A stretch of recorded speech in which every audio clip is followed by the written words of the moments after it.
Net paper one series में आज का टॉपिक है जनसंख्या अनुपात, पॉपुलेशन प्रोपोर्शन के निर्दिष्ट मान के लिए, स्पेसिफाइड वैल्यू के लिए हम एक नमूना जेट टेस्ट करते हैं। यहाँ पे हमने एक जनसंख्या लेंगे हम, और उसी का जो स्पेस निर्दिष्ट मान है उसके लिए हम एक नमूना जेट परीक्षण करेंगे। इसके बाद वाला जो आएगा वो आएगा दो नमूना जेट परीक्षण जनसंख्या अनुपात, वहां पे हम दो जनसंख्या लेंगे। लेकिन अभी वाला जो है उसमें क्या है, एक जनसंख्या के लिए है, उसके जनसंख्या अनुपात का निर्दिष्ट मान हमें पता करना है। तो अब ये किस तरीके से होता है, ये क्या है, one sample z test for testing specified value of population proportion. हमें क्या करना है इसमें, जनसंख्या अनुपात का निर्दिष्ट मान। तो यहाँ पे जनसंख्या अनुपात से हम क्या समझ रहे हैं, हम इसको उदाहरण से समझते हैं। जैसे कि हमें पता करना है कि स्कूल में धूम्रपान करने वाले छात्रों का क्या अनुपात है। सपोज ये हमारा पूरा स्कूल है जिसमें कि 10,000 बच्चे पढ़ते हैं, उसमें से इतने बच्चे करते हैं स्मोकिंग, धूम्रपान, ठीक है, स्मोकिंग करते हैं ये। तो इनका क्या अनुपात है, सपोज ये कितने हैं, 90 बच्चे 90% नहीं करते और 10% करते हैं। सपोज ये कितना अनुपात हो गया, 90 का 10 से, ठीक है, 90:10 का अनुपात। तो ये अनुपात हम, इसका हमें परीक्षण करना है। या फिर हमें ये जानना है कि जो किशोर ड्राइवर यानी कि जो टीनेज छोटे बच्चे हैं, 18 साल से छोटे, 18-19 साल से छोटे जो बच्चे हैं, वो जब ड्राइविंग करते हैं उनकी वजह से जो दुर्घटनाएं होती हैं उसका राष्ट्रीय अनुपात कितना है। मतलब कि जो पूरे का पूरा राष्ट्र में, पूरे देश में जितने भी एक्सीडेंट हो रहे हैं, सपोज 1,000 एक्सीडेंट हो रहे हैं, उसमें से जो छोटे बच्चे एक्सीडेंट कर रहे हैं उनका कितना रेशियो है। सपोज 1,000 में से 15 जो एक्सीडेंट हैं वो छोटे बच्चों की वजह से हो रहे हैं, ठीक है, तो वो 15:1000 का रेशियो जो हो जाएगा, तो उस रेशियो को हमें पता करना है। तो वही है जनसंख्या अनुपात, इसी का हम टेस्ट करते हैं इसमें। तो इसका टेस्ट करने के लिए जो हम फॉर्मूला लगाते हैं, सांख्यिकीय परीक्षण करते हैं, वो है आपका z test. Z equal to p bar, इसको हम पी बार कहते हैं, minus p upon divided by under root p into Q upon n. तो ये फॉर्मूले आपको याद कर लेना है। पी बार यहाँ पे नमूना अनुपात है, यानी कि हमें जो चेक करना है, पी बार क्या है यहाँ पे, जैसे कि यहाँ पे हमें चेक करना था कि 90:10 का रेशियो है। हमें हमें पता करना है किसी भी चीज का कि 90:10 का रेशियो है। इस रेशियो को हम क्या बोलते हैं, इसे हम, ये है पी बार, ठीक है।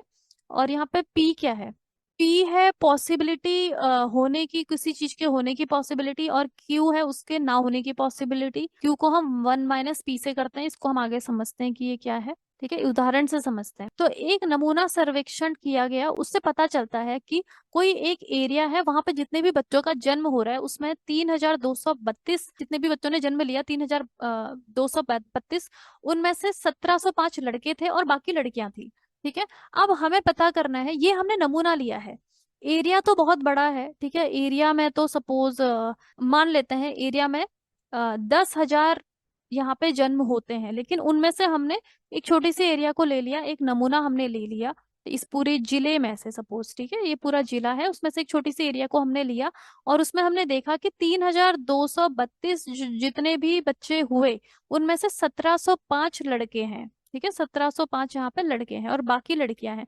उसके आधार पे हमें बताना है कि ये जो रेशियो है यहाँ पे, ये रेशियो कितना हो गया, जेंडर रेशियो 1,705:32:32, ये रेशियो है इस छोटी सी एरिया में। उसके आधार पर हमें बताना है कि इस पूरे जिले में जो बच्चों का जन्म हो रहा है, क्या लिंगानुपात वहां पे 50-50 का रेशियो है क्या, ये हमें पता करना है ये वाले रेशियो के आधार पे, ठीक है। ये हमारा प्रश्न है, प्रश्न हमें ये दिया गया है। महत्व का स्तर कितना रखना है हमें, अल्फा 5%, 5% का हम यहाँ पे लेवल ऑफ सिग्निफिकेंस रखेंगे। तो हम कैसे अब इसको पता करेंगे, ठीक है। तो अब हमारे पास में हमें दिया क्या हुआ है, हमें दिया हुआ है, हम पहले तो हम परिकल्पना का निर्माण करेंगे। शून्य परिकल्पना हमने बनाया कि जो हमारा पी है, पी यानी कि जो अनुपात है, अनुपात कितना है, 1/2। हमें 50-50 का पूछा है ना, 50-50 रेशियो 1/2 होता है। तो हमने मान लिया कि हमारी परिकल्पना है कि ठीक है, जो लिंगानुपात है वो 1:2 का है। दूसरे हमने वैकल्पिक परिकल्पना बनाया कि जो ये जो लिंगानुपात है वो 1:2 नहीं है। ये हमारी परिकल्पना हो गया। इसका मतलब क्या है कि P equal to 1/2, it means जो लड़कों के जन्म होने की संभावना 50% यानी कि 1/2 है, और जिसमें से लड़कियों के जन्म की संभावना भी 50% यानी कि 1/2 है। ये हमने परिकल्पना करी यहाँ पे, क्योंकि हमें यही चेक करना है कि 50-50 है या नहीं है। तो हम फिर से हम क्या करेंगे, एक अपना परीक्षण करने के लिए जेट टेस्ट हम यहाँ पे लगाने वाले हैं। तो इसलिए हम यहाँ पे एक जेट का ग्राफ बना देंगे। क्रिटिकल रीजन हम बना देंगे 5% का, हमें लेवल ऑफ सिग्निफिकेंस लेने के लिए बोला है इस क्वेश्चन में कि महत्व का 5% के स्तर पे आप परीक्षण करो। तो हमने 5% ले लिया, एक साइड आ गया 0.025, दूसरी साइड भी 0.025। तो 0.025 पे अब हमें पता है कि वैल्यू कितनी होती है, 1.96। तो हम इसको रख देंगे फिर से, बाई तरफ -1.96, दाई तरफ आ जाएगा 1.96 प्लस। अब हम देखते हैं कि हमारी वैल्यू क्या आ रही है। ठीक है, तो जो भी हमारे पास में डेटा है उसके हिसाब से अब हमारा जो फॉर्मूला है, अब हम इसमें क्या करेंगे, जेड कैलकुलेटेड की गणना हम करते हैं, निकालते हैं उसको। उसका फॉर्मूला क्या है, z equal to p bar minus p upon under root p into Q upon n. तो पी बार क्या होता है, पी बार होता है आपका अनुपात। तो पी बार हमें दिया हुआ है यहाँ पे, देखो नमूने में कितना दिया है कि 3232 में से 1705 लड़के हैं। तो पी बार कितना हो जाएगा कि 1705 लड़के डिवाइडेड बाई 3232। तो ये पी बार ऐसे निकलेगा हमारा, यहाँ पे हमने पी बार निकाला है, 1705 को हमने डिवाइड कर दिया 3232 में से, तो ये आ गया 0.05275 पी बार की वैल्यू। ठीक है, तो ये पी बार, ये वाला पी बार की वैल्यू हम रख देंगे यहाँ पे 0.52। अब हमें क्या चाहिए, पी चाहिए। तो पी क्या है, पी का मतलब होता है यहाँ पे किसी चीज के होने की संभावना। देखो पी और क्यू, पी कितना है, हमें 50-50 करना है। इसका मतलब कि 50 का मतलब कितना हो गया, ये 50-50 मतलब हो गया हाफ। तो P यहाँ पे आ जाएगा, हाफ आ जाएगा। तो अगर P भी हाफ है तो Q कितना होता है, Q हमेशा होता है 1 माइनस P, यानी कि Q equal to 1 minus half. तो ये भी हाफ ही आ गया, Q equal to half.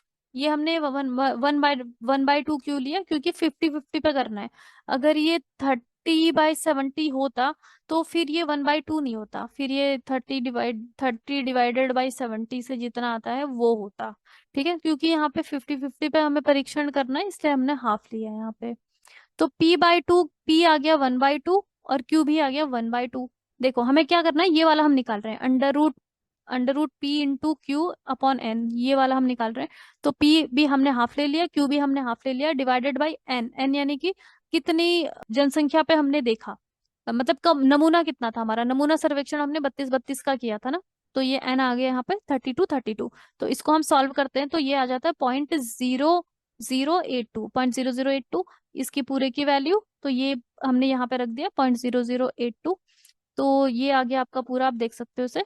P बार कितना निकला था हमारा, पी बार था 0.052 एंड माइनस पी, पी कितना है, पी हाफ है। तो पी यहाँ पे 0.5 आ गया, 0.50 डिवाइडेड बाई ये वाली जो वैल्यू हमने निकाली थी कितनी थी, 0.0088। तो जब हम इसको सॉल्व करते हैं पूरे को तो आ जाता है 3.125। ठीक है, तो ये हमारा जेड वैल्यू निकल गई, जेड कैलकुलेटेड की वैल्यू कितनी आ रही है, 3.125। अब हम इसकी तुलना करेंगे यहाँ पे, जेड हमारा कितना है, जेड हमारा है 3.125। तो ये कहाँ पे आ रहा है, इस जो हमारा ग्राफ है उसमें स्वीकृति रीजन कहाँ पे, -1.96 से लेके +1.96 के बीच में स्वीकार होना था।